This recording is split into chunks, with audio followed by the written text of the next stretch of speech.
We are going to go on an adventure now through alchemical tools. We are going to be using the runes. We are going to go through the 7 fields of perception, and we are also going to use the Hareknit.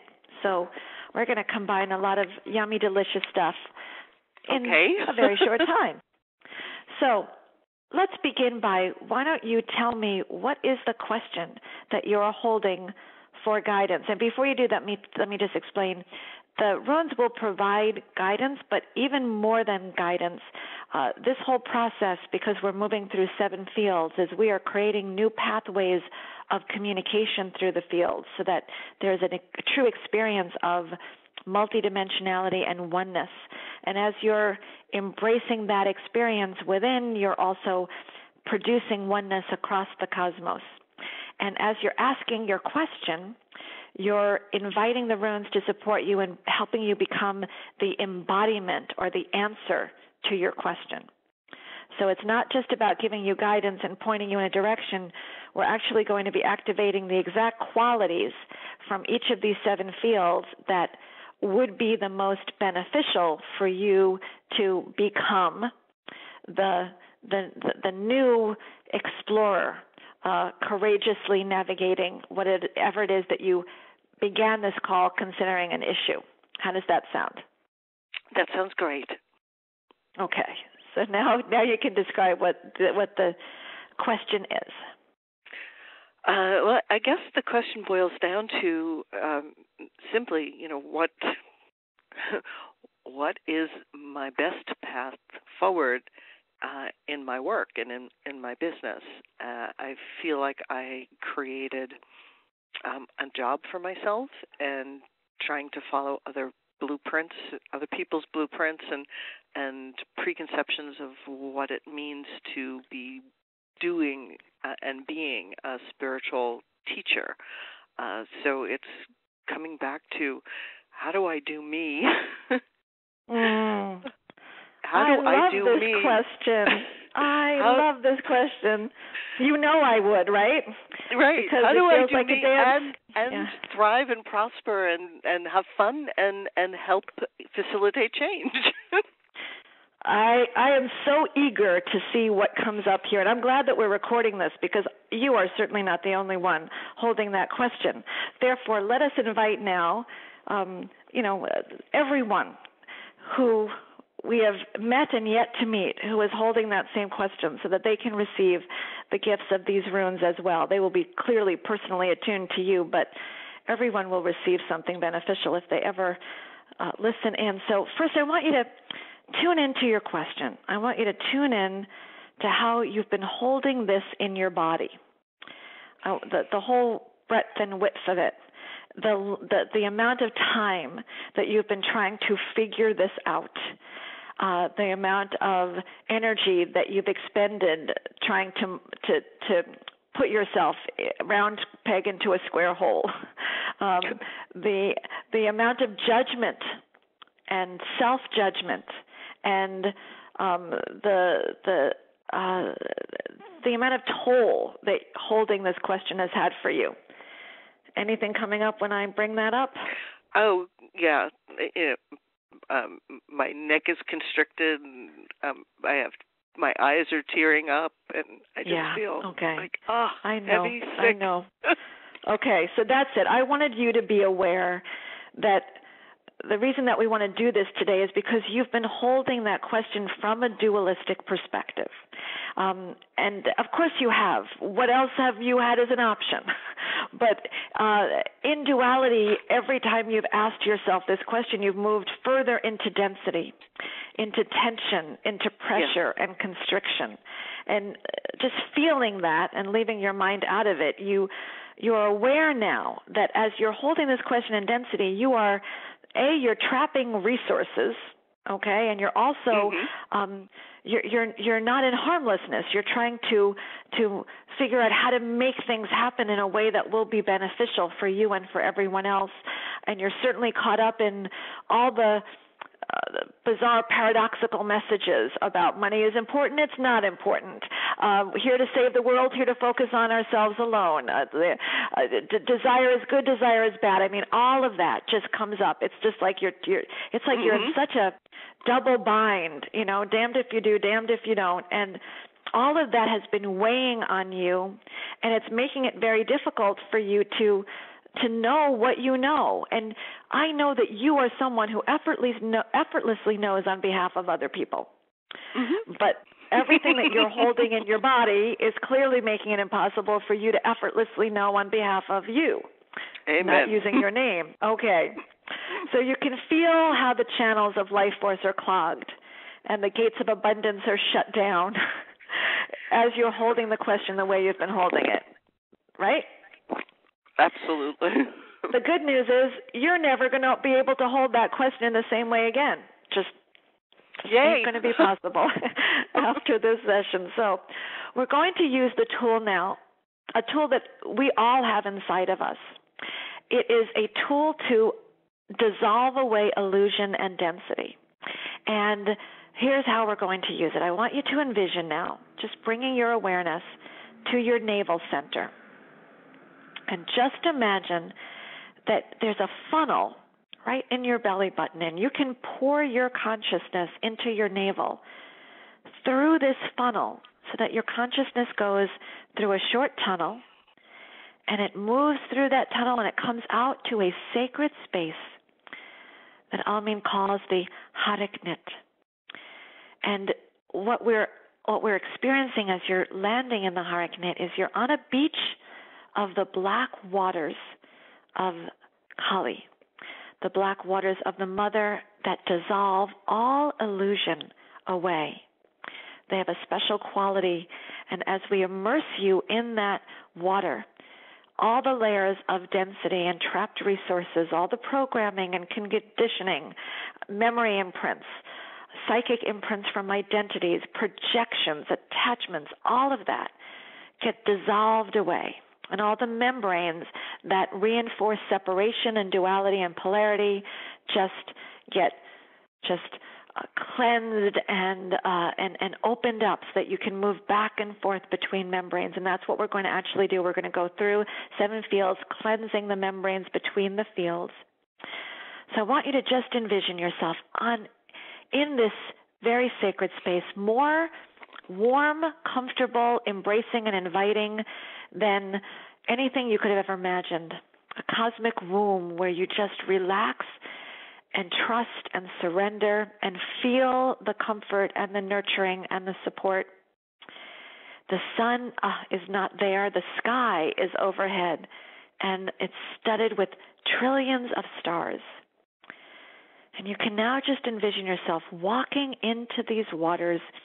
They are the perfect temperature, and you can see in the water and you can breathe in the water, but you're carried. If you just imagine yourself leaning back to float on your back in the dark of the night with the flickering lights all around you from the stars and their reflection in the water, you're just in that space of receiving. And as you're in this space of receiving, we're going to go on a journey through the 7 fields of perception. Some will be more familiar to you than others based on what you've already found yourself fascinated by studying in this lifetime. But we're going to make a grand connection between every field of perception. And I want to bring your attention now to this first wheel. You can see it, right? This first wheel on the top in the 12 o'clock position with the flowers? I was still drifting on this beautiful water. Okay, well, we're going to be able to keep your eyes open while you drift and stay as formless as you've been. But I want you to receive the gifts of each of these fields, and I want you to see the rune cards as they come up. So this first wheel is the wheel that represents the field of shamanism. I want to teach you how to allow yourself to drift into that field. I want you to simultaneously imagine being in this water, the Hareknet, but as you drop in the water, you kind of move through a huge ring that has that wheel on it, so that as you move through the ring, you're attuning to the field of shamanism. And shamanism is, of course, our connection with the world. It's where we are aware of our interconnectedness of life to the animal kingdom, the mineral kingdom, the plant kingdom. And it's the sense of responsible stewardship to all of nature and the simultaneous perspective of adventure, that life here is an adventure. We are in the deepest density of the dream to have a grand adventure. And as we are in this world but not of it, we are able to bring illumination to matter. And as we do that, we release tremendous resources that had been trapped and make them available for regeneration and make them available to the environment, to ourselves. And so this is how we're here in our full appreciation. We thrive and the environment around us thrives, and then we're in an upward spiral of greater aliveness to truly have confidence in the eternal adventure. The song of all the 96 runes in this field. Now, there is 96 runes in each of these 7 fields, adding up to 672. Each rune represents guidance and simultaneously an inner sense that we want to once again bring online. At one point, we had access to all of these 672 senses, and then we lost it, and now we're regaining these 672 senses. We're bringing them back online. So each rune is guidance, and it's also a quality for you to live and embody. And the first quality is in this field of shamanism. It is from the angel Nin Sarat. Do you see that card? Yes, I do. Okay, this is the gift of unity in diversity. And I'm sure you have some sense of what that must mean, but as we take that rune and we place it in your root chakra, we're moving beyond any cognitive understanding of unity and diversity to your true ability to experience and know the unity and diversity. And you can feel the connection to that field, our interconnectedness to the outer world. This is the first step that the runes are inviting you to know as you move through becoming the embodiment of the answer to your question. So let's begin there, and then let's just keep moving. I want you to imagine yourself drifting down from the field of shamanism into the field of incorruptible white magic. And as we move between the fields, we are dissolving away, as I said, all memory imprints, all psychic imprints, all limits, all constrictions, all boundaries, all density that's been trapped resources. We're just dissolving that away to clear the membrane between the root chakra and the sacral chakra, between the field of shamanism and the field of incorruptible white magic, which is our connection to the etheric realms.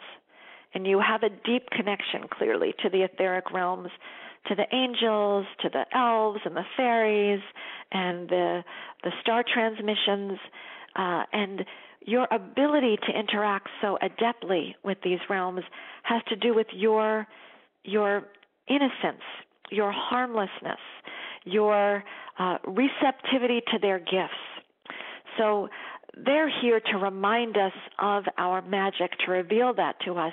And the more we allow that magic and start to live from it, the more they benefit, the hidden realms benefit. So it's a true relationship of harmlessness, reciprocity, and respect, where we move beyond cause and effect, seeking to get, seeking to control, into timelessness and innocence and joy, where we become the miraculous manifestors beyond all cause and effect.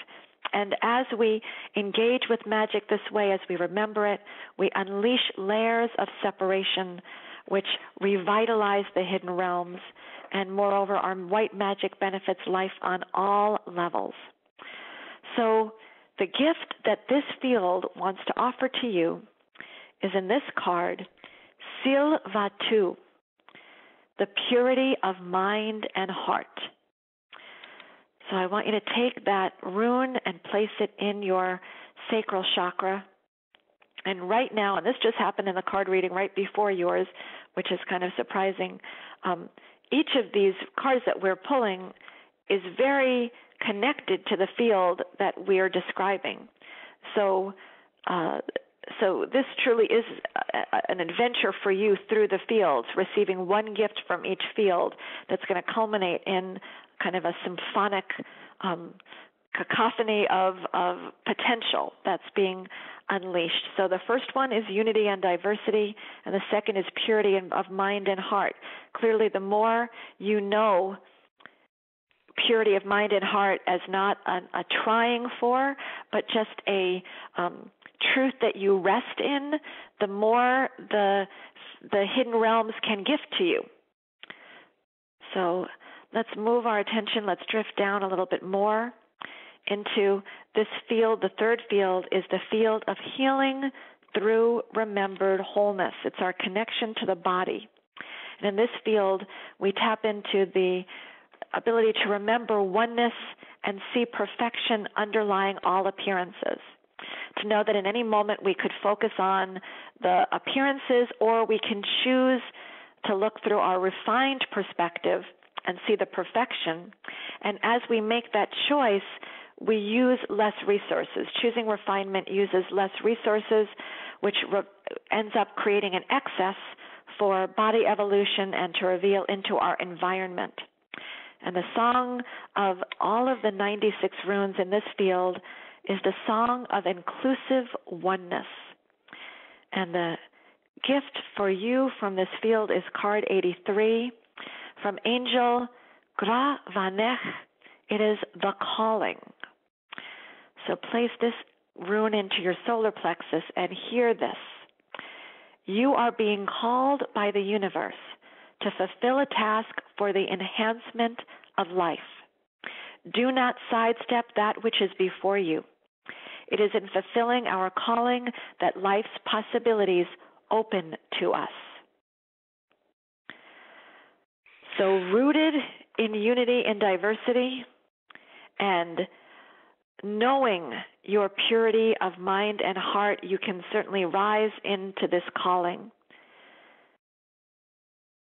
And drifting down now into the next field, which is the field of mysticism, our connection to our environment, our ability to know ourselves as the appreciative observer.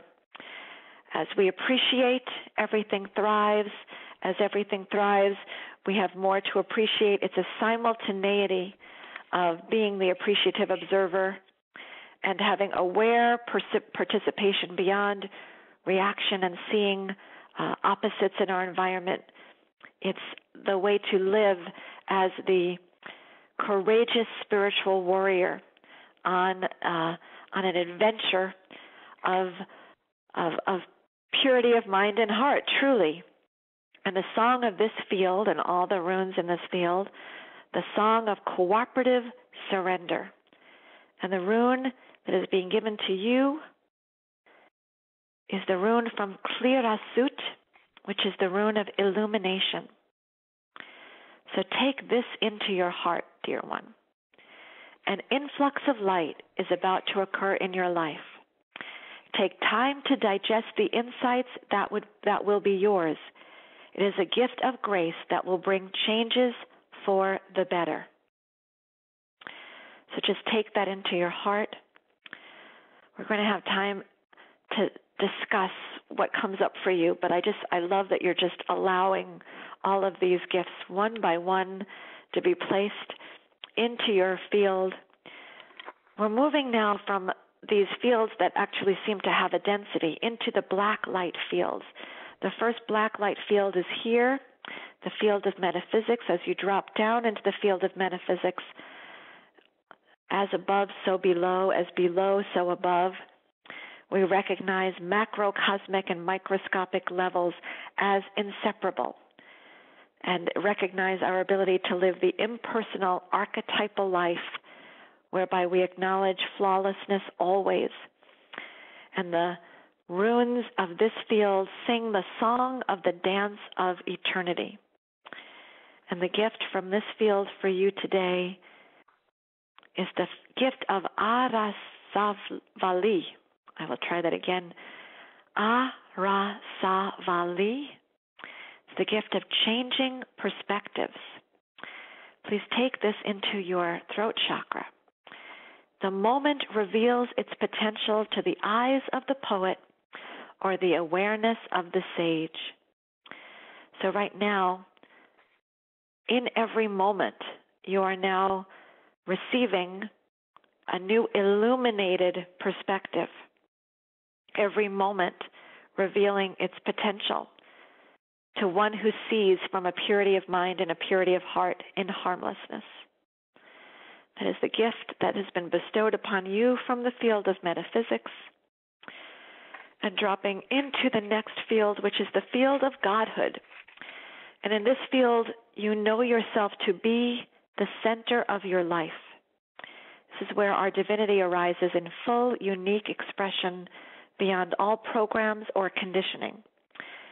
So we have a perspective of being the self-confident, self-sovereign being that we have always been meant to be. And that's very paradoxical. So the song that these runes sing are actually the song of embracing the paradox. And the gift of these runes for you today, the restoration of balance. From Arsvanak Suvastra, the removal of judgments of opposites, of mind, heart, and spirit. So here, tension dissolving away. For without any judgments of the mind or the heart and the spirit, then you're free to be receiving the changing perspectives in the moment.